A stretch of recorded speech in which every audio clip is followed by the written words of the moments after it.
Hello there and welcome back to BBN, the Bolstering Business Network. My name is Mason Cohen and it is 8 a.m. on Tuesday, December 10th.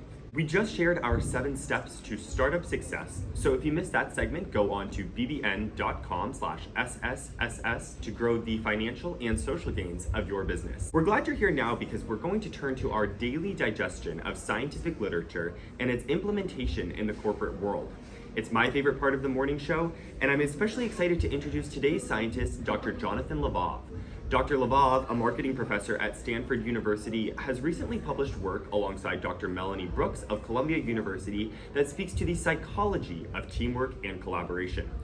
Their work seems to say that if you're looking to grow creativity in your business, you may want to think twice about using the famous hybrid or work from home format in your business model.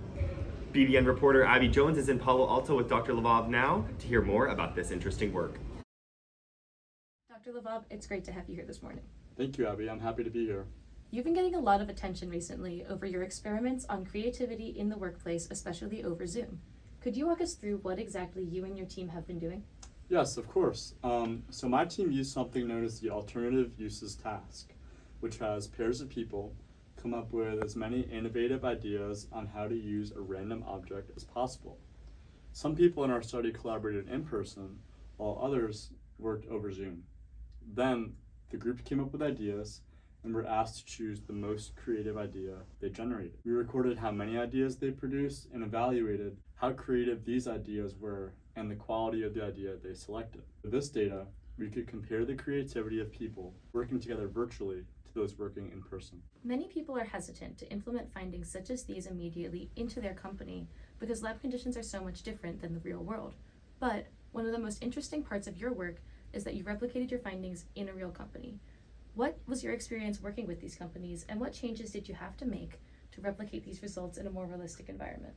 Yeah, I definitely enjoyed engaging with real operating companies because it reminded me of the real world implications of our work. At a time in which Zoom and online work have become so prevalent, it is essential for us to understand the costs and benefits of relying on remote or in-person collaboration. We really didn't have too much trouble transitioning from working in the laboratory to working with real companies. We worked with an engineering company at 5 different locations, and we had real project teams come up with actual product ideas and analyze the data in the same way as the in-person portion. The same effect was shown in the realistic workplace. In-person collaboration leads to more creative ideas. So, your team has pretty effectively shown that in-person collaboration is better for creativity.